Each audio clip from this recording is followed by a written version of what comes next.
Hey y'all, welcome back to 2434 Podcast, where anything is possible and we learn from our wins and losses.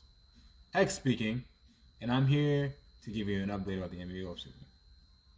In this episode, we're going to continuing on last episode and talking about my NBA team prediction, continuing with the Pacific Division, aka the best division in basketball.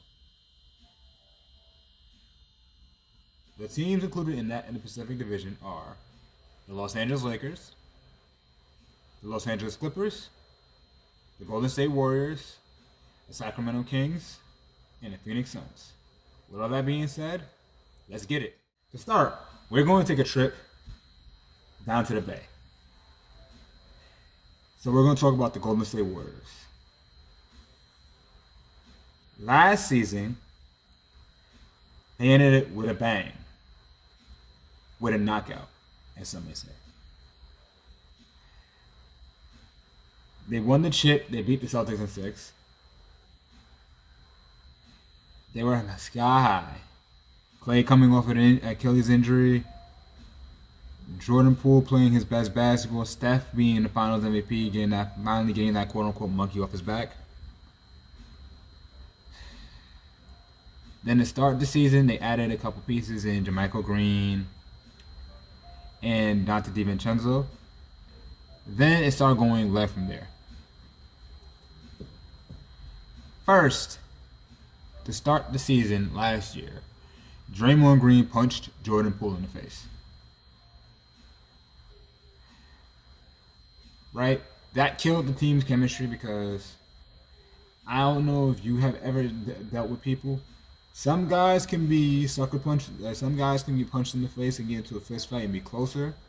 Other people, if they feel that it's a sucker punch, you're not going to feel the same way. And guess what? From that situation on, Jordan Poole wasn't really rocking with Draymond Green, and you can tell by the body language. Now, because Jordan Poole got punched in the face, the Warriors was in a bind because they felt that they needed to overpay him because they didn't want Jordan Poole to be punched in the face and have a limited contract decision. Otherwise, he will walk for nothing.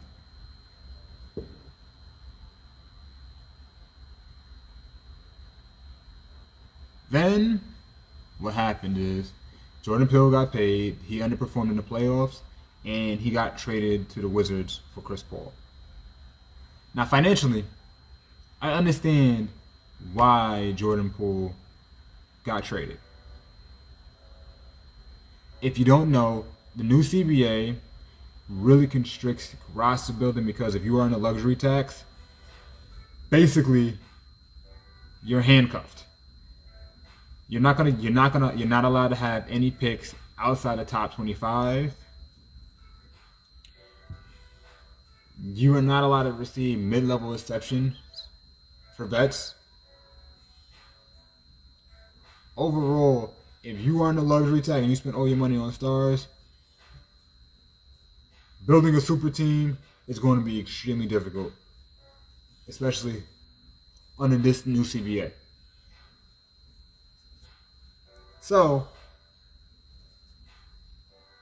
I understand why they traded Jordan Poole because Chris Paul does have a better contract. But in my opinion, they should have got rid of Draymond Green.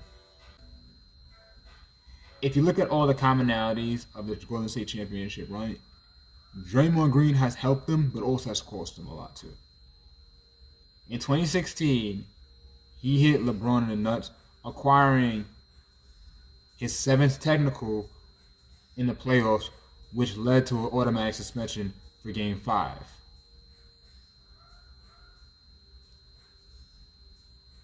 He caused Kevin Durant to leave because he called him the B word after getting into an argument in a late game situation. And this year, he messed up the chemistry with the team because he punched Jordan Poole in the face. Now, I'm not picking sides because in the end, I don't know what happened, and I'm not going to act like I know what happened. But I could tell you how most people operate. After the punch, the dynamic of that team changed drastically. Okay. Now here are some of the other problems with the Golden State Warriors. They lack interior post presence. Besides Kevon Looney, they really don't have an interior big that can help them protect the rim. Especially since they just traded James Wiseman last season. They're not getting any younger. Steph Curry is pushing 35, while Draymond Green and Klay Thompson are both leaving their early 30s. Their stars are hogging all the minutes from the young talent. So players like Jonathan Kuminga, Moses Moody were not getting the requisite minutes that they needed to develop because the stars or the veterans were taking majority of their minutes because they were making championship runs. This is causing tension with management because guys like Jonathan Kuminga believe they're next up. And if you've seen the him playing in the Drew League, he dropped 60 points. So he's completely talented, and I feel that he's ready. But because the vets are taking all the minutes, they really don't have time to develop him. Jordan Poole is constantly injury prone and past his prime. Chris Paul is a great point guard, and I would want him on any team I'm on. But the problem is, he has always been hurt the last 7 seasons. That, and plus he's pushing 38. It's like it's going to be a struggle for him. Finally, Klay is washed up and is up for a new contract. Now, one thing I will say with age improves shooting.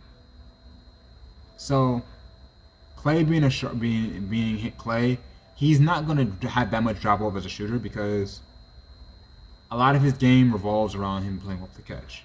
The problem is, where he's going to struggle and not be the same, is getting to the rim and guarding NBA level players. Overall, the Warriors will make the playoffs. But anything more than that, that's pie in the sky. Like, I don't see them having a deep playoff run. Thank you for tuning into the 2434 podcast. I'm Heck. You know the drill. Like, share, subscribe. I love y'all. I appreciate y'all. One more thing. Sorry for the change of the background.